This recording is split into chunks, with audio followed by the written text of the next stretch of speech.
Are you ever just like so tired that you don't want to do anything? I don't want to live stream. I don't want to edit. I don't want to go to this stupid meeting. I don't want to go to the media booth. I don't want to do the live stream. I don't want to go to church on Sunday. I am tired. No one appreciates me. I'm the only one who can do this well. I am so stinking tired. It's called burnout, and that's what we're going to be talking about today on the Church Media Guys show.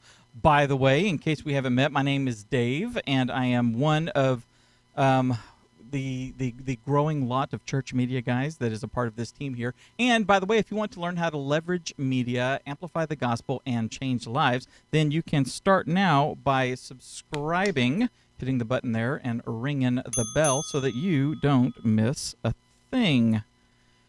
With me, as always, let's get rid of it. There it is. With me, as always, is my partner in crime, Justin Nava. Hey, dude. What's going on, Dave? What's going on, everybody? Hello. I am Tallboy, Willie, Pete. Dave, you know what I am Tallboy's name. What's his name again?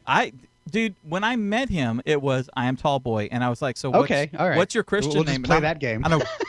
Derek or something. I don't know, but it was Bill, Tom, Christopher, Holly, Regina, Jordan, CP, Rook. Welcome, everyone. DTM Church is here. Fantastic.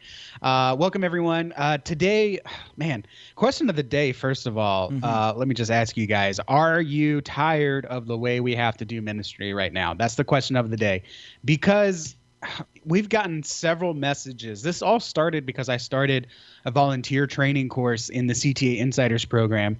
And I just start off most of my courses with, let's get in the right mindset here. Because if you just start hitting buttons and doing stuff without knowing why, you're setting yourself up for short-term success, long-term failure. So I always start with mindset. And what the astounding, resounding response in messages both privately and in the group is, boy, I didn't realize how tired I was and how much of a mindset I'm lacking until you start talking about this stuff. And I started sending out some emails to our group. If you're not on that list, just go to Church Training Academy, download some resource, you'll get on that list. Started talking about some of the mindset stuff and how we have to continue carrying on. And I get more email replies about how, yes, this is what I'm struggling with. This is hard right now. I'm struggling. I feel useless. I feel helpless. I feel hopeless. I feel purposelessness. And I just was like, we could continue talking about news, but Dave, do we need to give people a kick in the pants? That's a phrase I learned from my college director. He said, sometimes you just need a kick in the pants. And so today, in an encouraging way, in a very motivational way, in an inspiring way, but also equipping you to have the discipline when the motivation fails. We just want to remind you why we're in this and get you kind of bright-eyed, open back up, and realize that this is a very difficult time that we're in. This is an unsure time. Your pastors are probably dealing with the same thoughts and ideas and struggles that you are. So we're not alone in this. You're not alone in this. We're here with you, and we're just going to shed some light. So let us know in the chat, in the comments, wherever you're watching, are you getting tired of the way we're doing ministry now? And by the end of today's show, our goal really is that we help you remember why we serve. And we're going to give you some action steps to continue running the race and running it well. Dave, you want to talk about Restream real quick before we get started? Yes, I was going to segue nice and cleanly, but I didn't know if you had the notes up, so I wanted to give you a hint. Yeah. Go figure. Okay. So my segue was going to be, by the way, this show is made possible by our friends over at Restream. If you go to getrestream.com and sign up, you will get a $10 credit. And what is Restream? Restream is a service that allows you to basically syndicate your live stream. So instead of you having to set things up on your end with your hardware so that you are doing, let's say, like I have a TriCaster.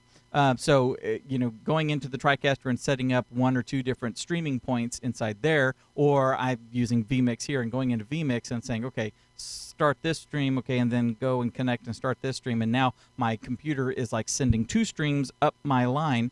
Instead of having to do that, I just send one stream to Restream, to my account at Restream, getrestream.com, and then I tell Restream to syndicate it to my YouTube channel, which is where we are right now, to Facebook Live, to the Church Media Hacks group, et cetera, et cetera. In fact, we are doing a show on Wednesdays? I can't talk. Wednesdays Wednesdays, we're doing a show with our partners over at eCamm. And what we're doing there is streaming it to like 6 points or something like that. Let me see. I'm going to look at my Restream account. Yeah. So I'm looking at my Restream account. I've got I send the stream one time. It goes up. I've got a 20 megabit upload. It just goes up to Restream, and then I start turning on all the different endpoints that I want it to syndicate to. So I've got the Facebook Church Media Hacks group. I've got the Facebook Church Training Academy page. I've got the Church Media Guys YouTube page. I've got last week I accidentally turned on Twitch, so apparently I'm streaming on Twitch now. So I got Twitch. I've got eCamm's Facebook page. I've got eCamm's YouTube page, and then actually earlier this week, Justin created another one. He was doing some training and stuff, and he created one, Bill and Ted's Excellent Church, on Facebook. So I mean, we've got all those. So 1, 2, 3, 4, 5, 6 of them that we're streaming to, like tomorrow's show. So it's really cool. It's a neat service. Go to getrestream.com, and you can save $10 or get a $10 credit when you sign up. It's really cool, really efficient. Absolutely, 100%. So ministry fatigue. Yes. And I'm using the term fatigue because that's really one step behind burnout. Right. In its most raw definition, you cannot recover from burnout. Right. It's a blown tire. There is no fixing it. You can get a screw in your tire and you can patch it up. And that's kind of what ministry fatigue is. But once you get to the burnout, that's it. You're done. You're out of ministry and you're probably never coming back. Now, obviously, there can be some divine intervention. But typically when we talk about burnout, preventing burnout, you're preventing getting to that point where there is no return. You cannot recover. You just need to retire from ministry and take a long sabbatical or find a different ministry to serve in. But what I want to talk about today is ministry fatigue, which is the step behind burnout where you're just struggling. You feel like you're doing the same thing day in, day out. You're hitting the same struggles. You're not seeing any progress. You're not seeing any forward momentum, no progression. And you honestly just start wondering, are you fit for this? Are you in the right position? Is there something better for you to be doing? Did you make a mistake? Is this a mistake? Are you worthy of even serving in this position? All of these things are basically signals of ministry fatigue. And another big signal is, am I the only one going through this? So why do we get ministry fatigue? Well, we let our service, our act of worship or act of service, become technical only. There's kind of two sides to every service. There's the technical, which is the how to, how to clean the toys in the kids ministry, how to run the camera in the media ministry, the minutia. how to cook in the hospitality ministry, whatever. And then there's the adaptive. That's the stuff that requires a little bit more mental, higher level strategic thinking of, well, why do we live stream? Why is this important? Why do we continue to clean kids' toys in the kids ministry? Why do we send a greeting card to someone who visited church the first time? Or why do we send them a text if we're talking about technology? So we often forget the adaptive part. We forget the strategy, the why, and we just essentially, I always come back to this, we always become monkeys. We just come in here, we do whatever, except a monkey gets a treat when they do a trick. We just kind of do this, and sometimes we end up doing something wrong, hitting the wrong button, missing a cue, and we end up, instead of getting a treat, we get embarrassed. We might get talked to or talked at, and that becomes tough. I felt that on a number of times where I'm just coming in, punching clock, and leaving. Dave, you ever get like where you're just like, man, I'm just a technical guy and I'm not really doing anything other than punching some buttons. You ever feel like that? Yeah, I do. In fact, I have to. It's funny, and I don't know if it's just because I'm concentrating or what, but I find myself like during our worship service, I'm paying attention to what is going on and making sure that I'm providing everything that the people that are at home and watching on this need. I'm making sure that I'm doing everything, and I find myself I'm not singing. I'm not physically worshiping with the rest of the people in the room other than through my service. And I remind myself that I need to be singing these songs or humming or doing something like that, just because it's good for my spirit. I know that the Lord inhabits the praise of his people. So while those praises are going on and stuff, I want to make sure that I am helping to lift those praises up, even while I am, shoveling and pushing and moving things from one side to the other and all that with all the technical stuff. Yeah, and Holly in the chat here said she needs this discussion. She's been trying to get their small churches streaming set up for weeks. It finally worked out last Sunday, but now she's exhausted. Yes. I got another message from one of our insiders. Said, your video, this is our training video, from yesterday was amazing and stirred the fire again. There are days and weeks where it's so hard and I feel so alone in my ministry and no one really understands. We've been live streaming for a few years now. We're still pioneers. We're still trying to figure this out. And anyone that says that they have mastered or unlocked or whatever, take it with a grain of salt, because there is no 100% way to do something the right way. Just like there's no one right way to do youth ministry, there are some basic correct best practices, but we're still pioneering this. Youth ministry is only a few decades old in the history of the church, and live streaming is just a few years old, and online ministry is just a few years old. And there are some things that we've worked out and experimented with that work, but we're still trying to figure this out. So another reason why we get ministry fatigue is we let ourselves, and this is from my mind, and forgive me if this is a little raw, I'm still honing it, but I wanted to share it with you today. Another reason we get fatigued is we become fish instead of fishermen, okay?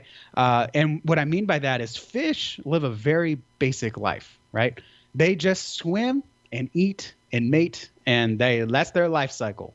And maybe they get caught and they provide food for us, but that's it. Basically, fish do the same thing in, day out. Okay.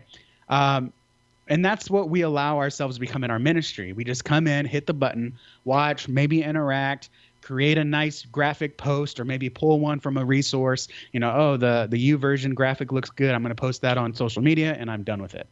Right. And then we just keep on doing the same thing day in, day out. That kind of causes ministry fatigue because you've almost automated it in your mind. And just like we don't want that to happen in a relationship, you hear a woman say, my husband, he wakes up in the morning, he gets his coffee, and then he leaves for work, and then he comes home and eats, and then he just parks in front of the TV and just phases out, and then he goes to bed. There's not a lot of flame there in the relationship. There's not a lot of passion.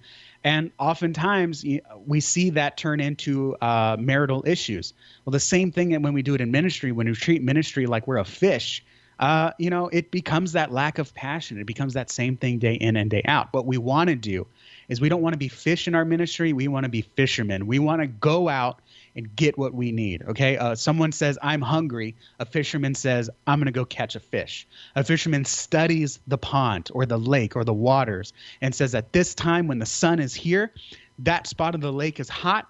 The fish are going to be over there and they're going to go fish. And then they know when it's cloudy, the fish are going to be over in this area because that's where all the bugs or whatever that the fish eat congregate when it's wet outside. And so they go to fish in that spot. They survey the land. They have experience. And then not only that, any good fisherman knows that you don't just go out in the water and just cast a line and hope you catch a fish. You congregate with other fishermen. You meet at the hardware store. You meet at the bait shop, at the gas station, and say, where's the good fishing spots? You go fishing with other people to learn how to tie the knot, how to bait, what kind of fish enjoy certain kinds of bait. You're out there learning, honing your craft, because if you're a fisherman and you don't catch fish, you're hungry, right? And so you need to become better. And so what we need to do in our ministry is stop being fish and start being fishermen. We need to go out and get what we need, because when we do that, wait for it, we fulfill our mission of becoming fishers of men. Boom, mic drop. Dave, your turn. Wow, that was really, really, really good. All right, thank you all for watching today. No, that was good, man. I'm still honing that, but that's it. You got to stop. Get out of that mindset of I'm helpless. I'm just here. I'm a support ministry. And that's what I'm going to do is I'm going to wait for someone to tell me how I can support them. You get out and you be the voice for the people that are watching online. You be the voice of the people that can't make it Sunday morning. You be the voice of the people that are struggling on a Tuesday. And you say, we cannot, as a church, as a ministry, wait until Sunday to speak to their lives. A lot can happen in 4 days. And so we need to be the fishermen and get out of that. So how to break out? Well, first of all, I think as with any recovery program, The first step is admitting it. Okay. Yeah. You got to stop pretending that your fatigue, that your struggles, your issues, you got to stop pretending that they don't exist or that they're just temporary. Like we said, ministry fatigue is the step before burnout. So you have to be open and honest with your pastor, your leadership. If you have someone, a director that you are accountable to, or a director that you report to. That's the word I'm thinking of. Right. Or an administrator or administrative director, whatever. You got to be open and honest with them, and don't say on a Sunday afterwards, hey, oh man, I'm tired. Guess what? They're tired on a Sunday too. Call them up in the middle of the week, text them, schedule a time, go out to lunch, go out for coffee, and just be open and honest, right? I mean, relationships are built on what you communicate. Really, that's all what relationships are, is how you communicate with someone else. And you want to have an open and honest relationship. Because again, going back to that marriage illusion, you unfortunately have some friends or family or someone get divorced, and everyone might say, oh, it came out of nowhere. It was so unexpected. Well, that's because they were not communicating their struggles with someone else to hold them accountable or to mentor or coach them or guide them through these difficulties. They held it in until eventually it imploded, ended up in divorce, and everyone's wondering what happened. Well, when you're ministry fatigue, when you hold it in, it eventually becomes burnout and you need to quit, and there's no turning that around. And your ministry leader is like, what happened? Or worse, maybe you've been in that position and someone said, I can't do this anymore. I need to refocus on my family or something. And you're just like, what happened? The first step is really just to be open and honest with your leadership. And that's really hard. That is really hard. Dave and I have to be open and honest with each other. And there are times when Dave wants to slap me, I'm sure. And there are times when I want to slap Dave, I'm sure. But because we're open and honest, that's how we continue moving forward. And if you want to continue moving forward in your ministry, you have to be open and honest with your leadership. And that may lead into, Dave, I'm just going to keep going. Go for it. You're doing great. You want me to keep going. No, you're doing that good. That leads into this has been building on your heart. So, I mean, I'm just going to step out of the way. Okay. Yeah, I'm the one that gets all the messages. Right, exactly. No, go. That leads into communicating what you need from your leadership, okay? And this could be a couple different things. This could be number one that we don't get enough of, I believe, is you need more rest, okay? There are a lot of people in the Hacks group that are commenting. I asked, like, when was the last time you had a vacation? I asked a couple weeks ago, and some people were like, vacation? What's that? It's a joke. But some people are honestly like, I think spring break, which was 4 months ago, guys. There was a spring break? 3.5 months ago. That's a long time. That's a lot of services. Most churches that I've worked at, if there are 52 Sundays in a year, if you're on staff, you have to take 4 of them off. Okay, which means you should have already taken 1 Sunday off. If you have not, you are building up that fatigue. You need a vacation. Any great business, any great organization you work for will encourage you to take your vacation time every year. You don't want to build it up. You're going to get tired. You're going to get fatigued. And as a business, that's going to make you feel taken advantage of, and you might go look for someone else to work. So as a business leader, as a boss, as a manager, I want my employees to take vacations, and you need to rest up as well. When you rest up, you no longer treat Sunday as something you have to do, but it's something you get to do. Right. And when you take a Sunday off, you can use that to visit family. You can use it to sleep in on a Sunday. Let me tell you, sleeping in on a Sunday, I know a lot of people are going to take this as sacrilegious, but sleeping in on a Sunday, man, it's a great feeling, especially when you're used to waking up at 6:30 earlier than you might wake up for work, 5:30 if you have to commute.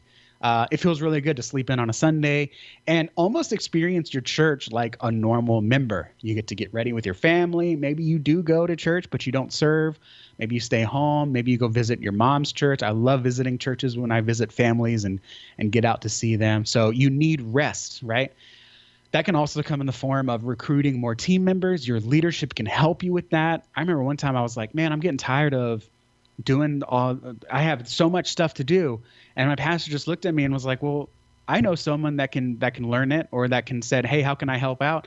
Go talk to them. And then I got someone that's now fixing computers for me while I focus on media stuff. Like when you're open and honest with your pastor and leadership, they will kind of help guide you. And I think a lot of times too, I'm scared of this too. You become vulnerable with your pastor and you think they're just going to preach at you and share verses with you and pray with you.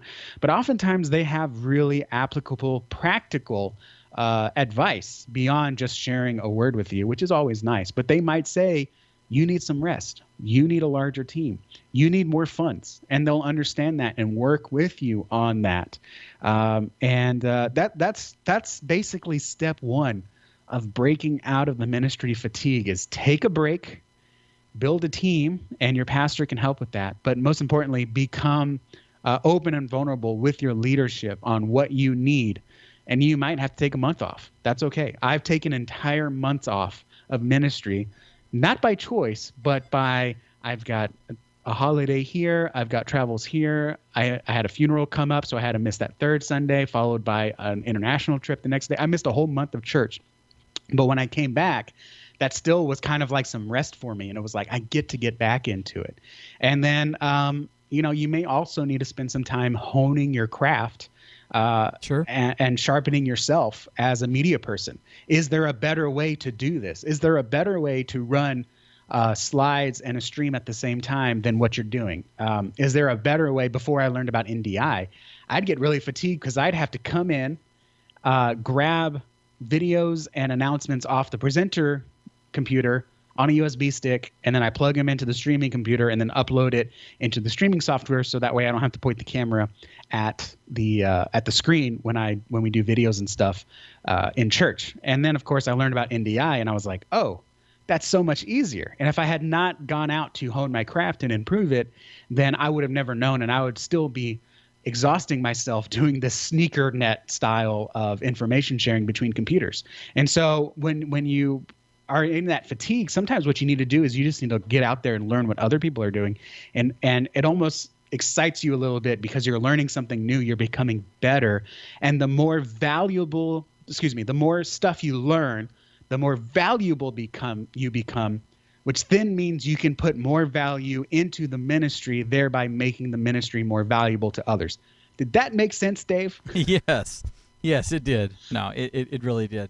Give me a break and tell people what's our favorite way of becoming a better media person. Oh, well, it's joining Church Training Academy. Becoming a CTA Insider, go to churchtrainingacademy.com/join. Right now, we are letting people join for a discount back at our, hey, we just opened up pricing. So $27 a month if you join like right now. Not sure how much longer we're going to run that, but, there's still people struggling and all that, so we're here to help. So, we'll let you in for a discounted price. Go to churchtrainingacademy.com/join. One of the things that, talking about honing your craft and stuff, that has a psychological effect on the burnout or the fatigue. Because it's a shift in what you're doing. You're changing, you're changing the way you're doing. Even if you take a couple of weeks off, and let someone else run the live stream or run the camera or what have you at church, and just I'm not going to think about all the stuff I have to do to get ready for this week. I'm just going to go focus on this other area or focus on this thing that I do. I'm going to. I'm going to go up to the church when no one's there, and I'm going to start a new TriCaster session, and I'm just going to play. I'm just going to practice stuff. I'm just going to do stuff. So there's no pressure. There's no expectation. It's just, I wonder how good I can get this, and you just get to play and be like a little kid and practice and learn. Grab a camera, run out, shoot stuff. Just how does this camera? I'm using this camera. And I'm using these settings because I'm in a room that goes from being dark to light to dark to light. So I have these settings set right here. But I can't really be creative. So I'm going to play with some creativity and change the settings on the camera and do this and practice and do this. It's just a shift in what you're doing, but you are honing your craft at the same time. So you're going to benefit from what you're learning, but you are out of the routine and the stress of having to perform. And you're bettering yourself. So there's a big psychological thing that can happen when you do that. It's the change up. It's the shift. It's I'm not a huge fitness guru. I know you're doing a whole lot of fitness stuff. You're the shell of the man that you were this time last year. No, I'm the inside. The shell has opened up. Yes, exactly. Yeah, the shell has fallen off and is it's out in the bin somewhere. the change up when you're doing a workout. That's one of the reasons that people do CrossFit and they do all these different kinds of things is because the mundaneness of, all right, I got to do 20 reps of this, and then I got to turn around and I got to do 20 reps of this, and then I got to walk 8 miles, and I got to jog 7, and all this stuff. When you're doing these interval workouts where you're working in shorter bursts and you're changing and doing something totally different, you're doing, instead of doing burpees, you're doing some sort of a modified weird burpee where you go through half the burpee, then you're planking, and then you take 3 steps over while you're planking, take 3 steps right, and then you pull your legs back in. You're changing things up. It's good for your muscles. It's good for the strain that you're putting on your muscles. It's good for the cells because the cells are all going in one direction. Now you've changed and made them go another direction. That is what we're talking about in honing your craft. It can get you out of that routine and make you a better person and make you feel fresh and get you excited again. Sometimes, Justin, we get bored. It's the same thing over and over and over again. And look, ministry's not always going to be exciting. Okay, so understand that, and it's okay to be bored. Completely okay to be bored. There's nothing wrong with it. You don't have to be going from adventure to adventure and stuff. But once that tedium becomes boredom, then you can end up getting sloppy, and then that hurts the people that we're trying to serve. So just keep that in mind. Yeah, it's almost like that movie trope of the classical pianist, and he's like playing, and he's like, "Oh, I'm so uptight and I tighten my neck," and then like his kids come over, and the kids are like, "Let's play some hokey pokey," and he starts jamming out some hokey pokey, and then they play other kids' songs, and the musician's just having fun, just playing a song just for fun, and watching the kids dance, and he realizes there's more to music than the classical uptight orchestral stuff, but music is part of the soul and the spirit, and he rediscovers. It's kind of that trope where we actually start playing around with stuff and designing stuff and creating stuff, like Brady Shearer at Pro Church Tools, he says, create something every day, just to practice the art, create something for no reason. And you'll find that you learn a lot in that process. Yeah, totally. Totally. I want to take a step away from our notes here because I think we encourage people to be in the chat and come watch live for this reason, to mold the conversation. Yes. CPR UK had a really good question, and I think a lot of us, this is where our struggles come from. And he said, maybe give me 1 second here. Yes. I lost it. Okay. So someone had mentioned that we have high expectations, right? And we get fatigued because we are setting the bar so high for ourselves. The standard is so high that we can't meet it, and that becomes fatigue, right? It's kind of like trying to jump and grab a bar. Eventually you get so tired you can't grab that bar anymore, right? And he said unrealistic assumptions and expectations are often the root of many church problems. Now, our moderator Christopher said that you need to make realistic expectations but still keep expectations high. Right. If we let a little slip, then the whole entire bar falls down. And I would encourage you, again, drawing that illusion of our ministry. We have a relationship with our ministry, whether we like it or not, or whether you want to call it that or not. The way we treat our ministry is a lot like a relationship. And this is why ministries can also often drive marriages apart, because we can get so involved in our ministry, we neglect our family. We neglect our wives and we neglect our kids, right? I mean, that's why we have so many angsty pastor kids, because the pastors are so busy working. I mean, literally from the mouth of a pastor kid said, why does my dad care more about the church people than his own daughter? Right. Sure. The pastor's been neglecting the family for the ministry. So that is a relationship. That is almost on par with an emotional affair. There's just no sex involved.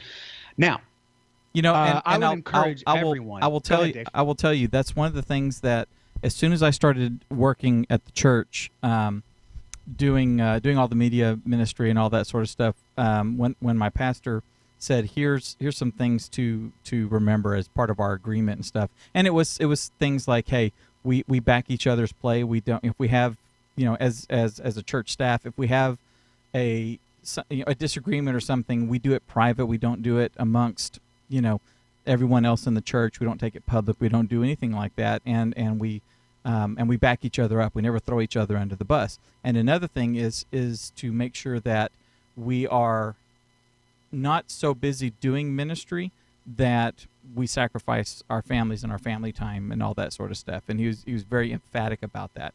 And I'm a workaholic, so I tend to just, keep going until, I pass out.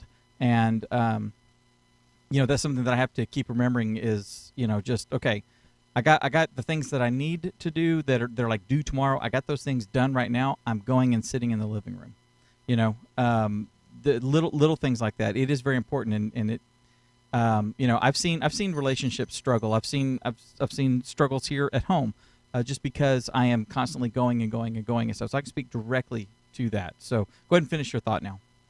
Yes. So that was to preface Andy Stanley. If you're married, it's a great watch. If you're not married, it's still a great watch. We actually watched this sermon series from Andy Stanley at North Point in my wife and I's premarital counseling. This was kind of our assignment along with the rest of our premarital counseling. Andy Stanley has a sermon series called I Marriage, and it's little I, big marriage. The idea around the sermon series is, you have to basically focus on the marriage now. It's two people sitting on one couch versus two people sitting in their own chairs.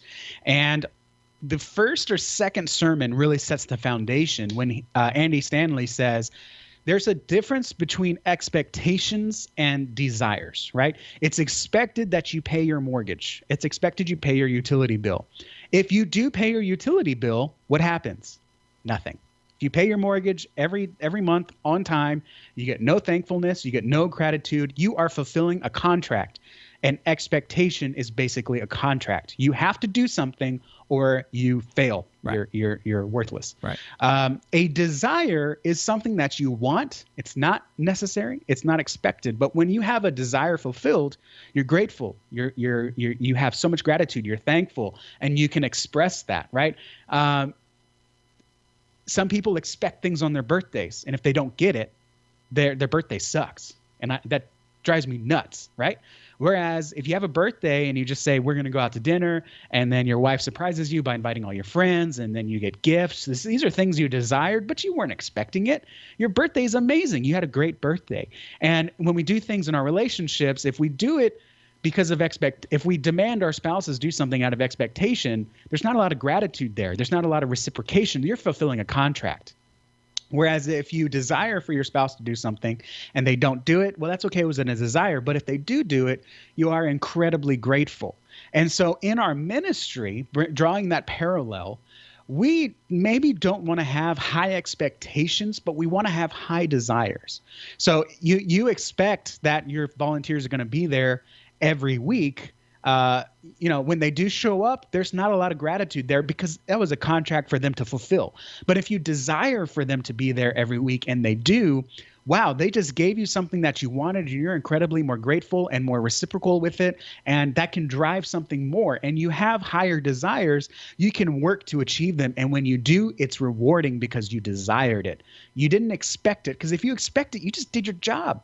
And there's no payment, there's no treat, there's no reward on the other side of that. So we want to set for ourselves high desires, as Andy Stanley put it, because we want to meet those desires and we want those desires for our team. But if it doesn't get met, well, that's okay. It was just a desire. We'll hit it next time, or we'll work to get to that point. Whereas if you have an expectation that's not met, they failed.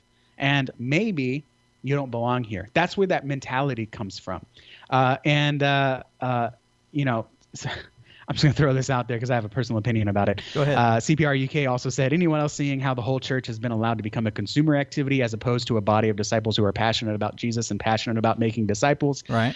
I think people in Jesus's day would have been like, man, this Jesus says he's the Son of God, but man, he's just feeding people. He's just giving them loaves and fish and healing them. Like, what happened to being a body of disciples? Like, come on, Jesus, stop being so consumery. I mean, people gathered around and heard the message because he was feeding them, right? There's a balance there. And Chris said it should be both. New Christians need the consumer part, but as they grow into being a disciple, to be a leader and a helper of the church, it's not an either or situation. You're not sacrificing discipleship because you decide to give pizza to your youth. Right. You're using that as a tool to bring people in. You meet their physical needs of relationship, community, hunger to then speak into their spiritual needs of togetherness, community, purpose, hope, all that good stuff. So high desires. CPR said he has to go, but cool, man. So high desires is what we want, not necessarily expectations. Did that all make sense, Dave? Yeah, very much so. Cool. I feel like I'm talking a lot. That's okay. So you picked the subject today, so you're okay. More than the average bear. We got some more time here, so let's go into some ways that you can break out of the fatigue. And Dave, I want you to take the lead on this, because this is you have such a great pastor and team mentality in your church. So if you want to break out of the fatigue, first we said you need to talk with your pastor, be open and honest and rest, but then also you kind of need to be a part of the table. And when I say part of the table, I mean it should not be at this day and age that your pastors go and meet in a room and then give you what they want to do, and you have to figure out how to make your live stream work around it. Right. You should be at the table planning alongside the service, not to influence what happens in the service, but you ask questions and guide them and say, we got 20 people in the church and this will look great for them, but the 80 people watching at home, this is going to be tough for them to swallow, or tough for them to see, or boring for them. So how does you having a seat at the table look in your weekly church planning, Dave? And how are you available as the tech guy in the larger service planning? So the service planning is usually done by our pastor and our worship pastor, and the two of them. There's a flow that we've put together that works really well, and so the pastor works within that framework, and then will let us know if anything's going to change, if he wants to change things up or whatever. It's interesting because a lot of times he doesn't necessarily sit down with the worship pastor and say, here's what I'm talking about and here's the songs I'm thinking about. It's just both of them working together and being in tune with each other. And then just letting the Holy Spirit sort of guide their times as they are preparing and thinking and praying through what the physical content is going to be. And then what usually happens is sometimes I get texts in the middle of like staff meeting and something. Is there a way that we can do X, Y, or Z? Because like staff meeting is happening like while I'm doing this show. So they're doing staff meeting right now. And, I'm doing this show, so I can't be in there. But is there a way that we can do this? We were talking about doing this. Is there a way that we can make this happen? And then I'll let them know if it is, or if we need to turn that on its side a little bit or whatever. It's that sort of give and take. What it's not is do this and make it happen. And it's not. There's not like an edict that comes down. It's there's always a lot of give and take. And my pastor, it's neat because he both our worship pastor and our senior pastor, both of them, and our family pastor as well, they come to me when they have an idea for something, and say, is there a way that we can do this? Given what we have, can this happen? And then I usually guide them in how to do it, or yes, if we just do X, Y, and Z, go for it. That sort of thing. So that's great. Part of what I see as helping to overcome the fatigue and the minutia and stuff is just flat out taking ownership of what it is that you're doing. We go back to mindset. When we have these discussions about working with volunteers and stuff, it's like we can't get volunteers, or our volunteers don't know anything. Most of the time, our volunteers are not empowered by us as leaders to take ownership of what it is that they're doing and own that position, and do it and take pride in what they're doing, and be creative, and understand what the goal is, and then work with inside that the goal. As long as that goal is being met or being exceeded, then whatever it takes. I want the person who is doing who is predominantly say the lead on the worship slides. I want that person to be joining Facebook groups and to be paying attention to the CMG community, the church media graphics community, and what's going on there. And, are we doing 2 lines? Are we doing 3 lines? What's happening in other churches and why? And understanding, understanding fonts and understanding how fonts are presented on the big screen, and readability and font spacing and all this kind of stuff that actually goes into making a better presentation for the people that are in the room, and thusly the people that are participating online as well, because we're looking at the same thing. That kind of thing, how can we creatively work within this area? I want them thinking about backgrounds. I want them working with the lighting people, the lighting person, taking complete ownership of the visual experience in the room and the environment. And I understand. Here's our order of service. Now I'm going to work within this. Let's take a look at the slides. We're using a blue background. So during this song, we can actually change the environment, because this song is a much faster paced song. Maybe we should add in some red or some movement to our lights and stuff. Why don't we change that background to be a more exciting looking background? It's a more exciting type of song. All that kind of stuff. What I'm saying is free them up to explore and to play and to be creative and to run with their the area that you've given them responsibility. That is really going to help with the fatigue, because they're not just monkeys. They're not just robots pushing a button. Does that make sense? You said in the notes here, you said be available and don't stop pushing. Are you talking about pushing the envelope? Are you talking about trying to get better? I'm talking about if you are not allowed, and if basically you say, hey pastor, can you run some just so I can better support you guys, if you just want to run the service, yes, order service by me, or shoot me Absolutely. the slides ahead of time. I mean, even that's so basic. Pastor, can you get me the slides by Thursday? That way I can make sure Yes. they look good for the stream. Yes. And they say, I really have to do them on Saturday. I don't know exactly what I'm going to be preaching, or I've got a few busy weeks coming up. Don't stop pushing. Bring Yes. it back up again a couple weeks later. Hey, pastor, saw we had a typo on the slides. I didn't have time to fix it. Can you shoot them to me by Thursday? Or how can I help you?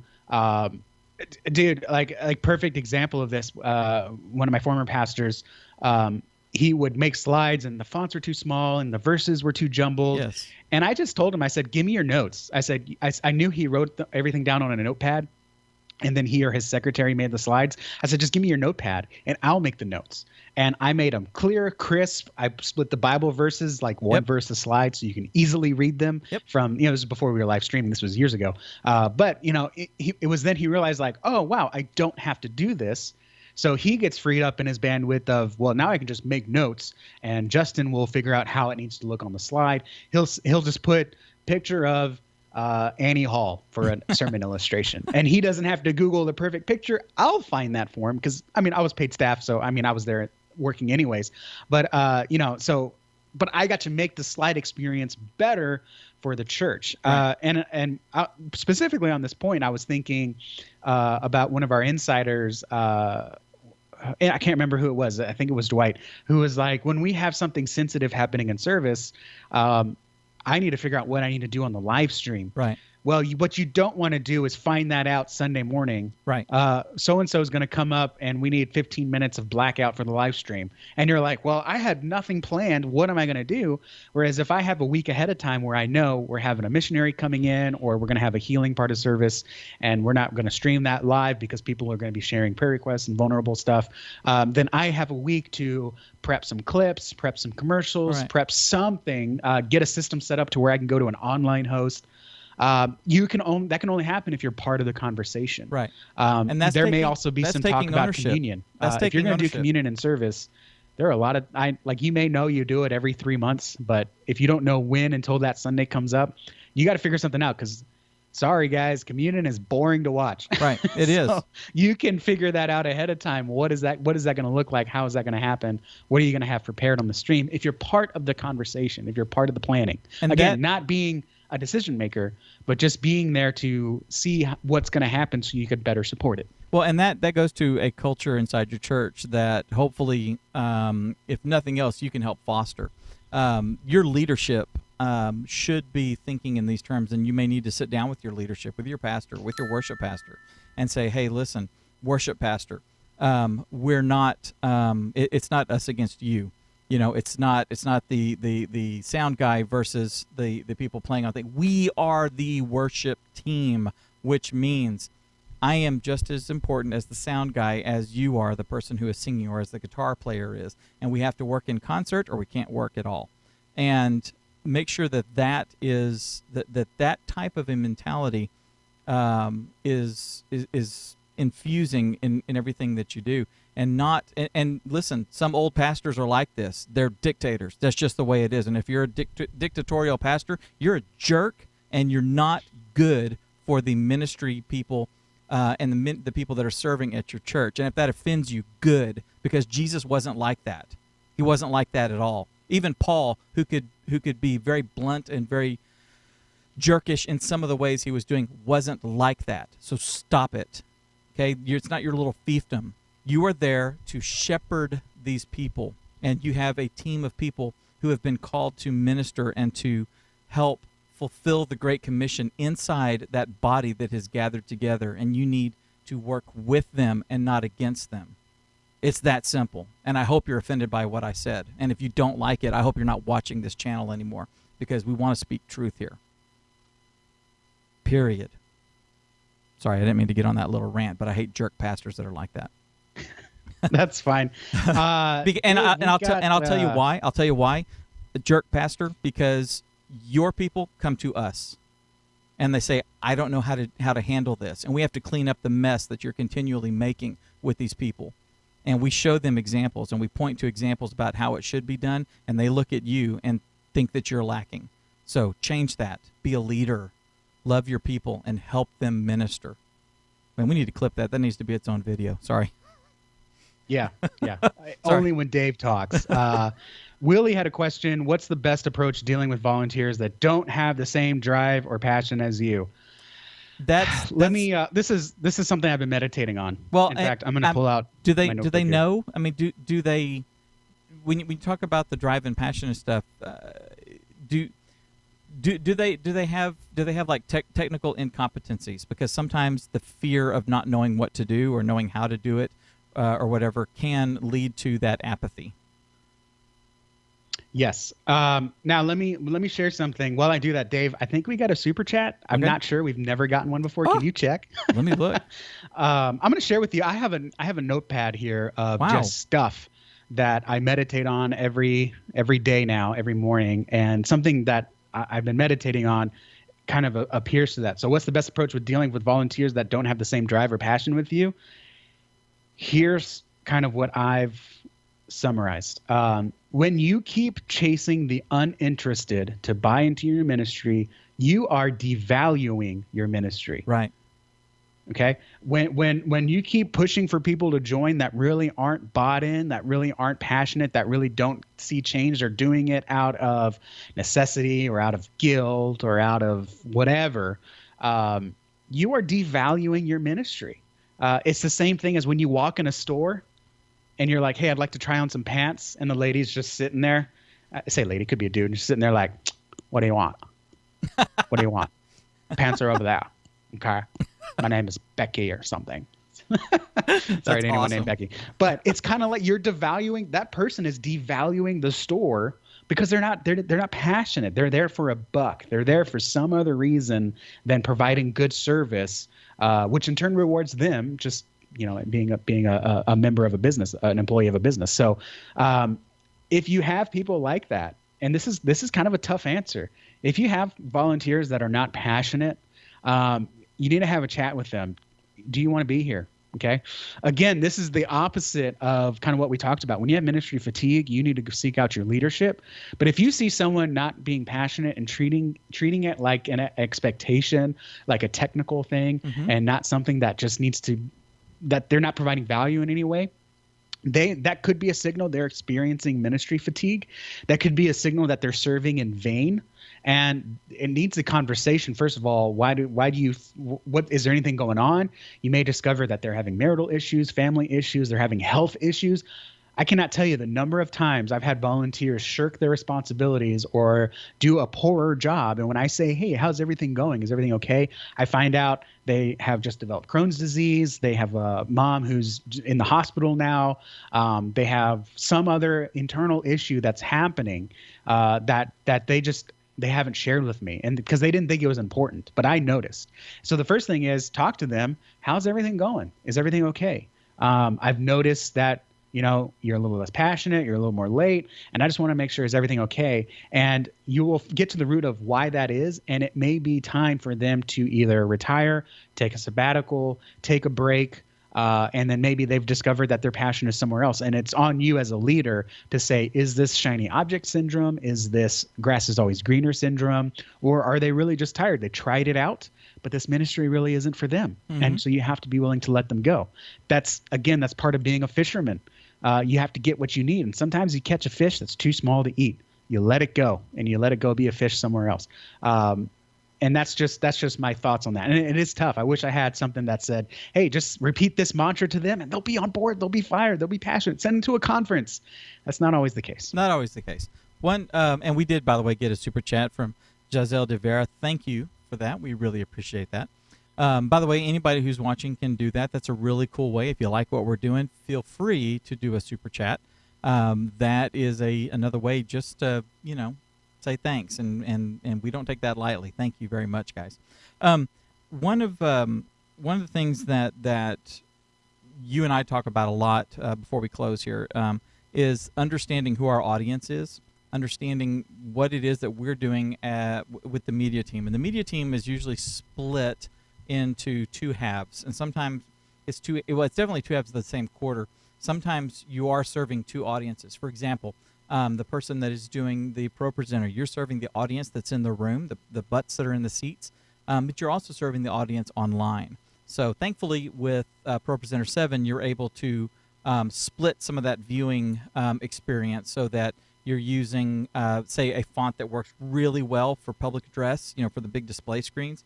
You're using that one, but then you're able to use a different font that would work better on a telephone, on a smartphone, or what have you. But what we're doing, the ones that are in the video centric side of the ministry, where we are running the cameras, we're doing the live stream, we're engaging in the chat and stuff, we are serving a different audience. Our audience is not the people that are in that room. They are being served inside the live experience by the people that are on the stage, by the people that are interacting with them, the people sitting next to them, the music, the live band, the house PA system, all that sort of stuff. That is what is serving them.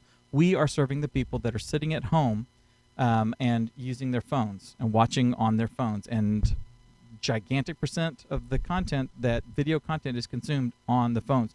I'm not kidding. It annoys me because I think he's dumb.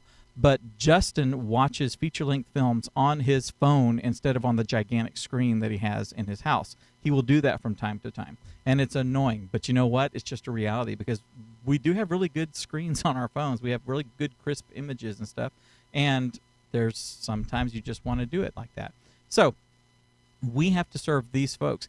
If the volunteers don't understand that, if you haven't shared that vision and shared that mindset with them, that our ministry is actually outside there. We are a broadcast ministry.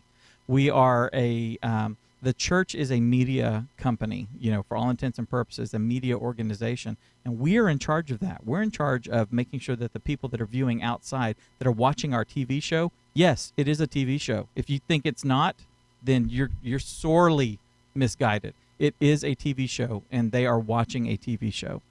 And if we're not thinking like that and realizing that those 100 people or those 20 people that are watching this are the ones that we're serving, and we need to serve them the best possible way, then you need to communicate that, because sometimes that could be the difference. It could be, well, I got to serve, and I need to do something. I know how to run a camera, so I can do that.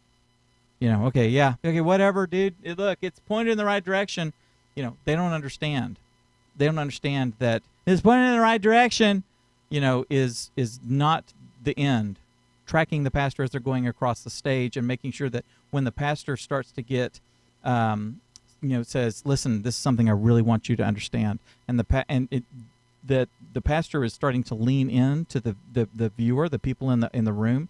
You need to be leaning in with the camera. That camera needs to be tightening up just a little bit to get a little closer, to get that dramatic effect, to visually tell the person who's watching it on the other side, this is really important. When they understand that, they may have much more buy-in and be much more readily available and focused on what they're doing, because they're making a TV show that is changing lives. And that's the whole reason we're doing any of this, folks. By the way, if you want to join us, if you want to become a better church media person, if you want to take the next steps and really flesh out what it means to do ministry using church media and stuff, then you can join Church Training Academy. So go to churchtrainingacademy.com/join. Our entire goal is to make you better, to teach you, to coach you, to walk alongside with you. Like we said earlier in the show, we do live group coaching 4 times a month on average, and we'll spend a half an hour helping you fix a problem. Or better, someone else in there has already fixed that problem and can show you how to fix it. It's really cool. Everything that we're doing here, folks, is meant to fulfill the Great Commission and meant to change lives. So that is what we're here to do, and that's what Justin and I want you to do. Take the things that we've talked about today and use all of this to go change lives. Make a difference. We love you guys.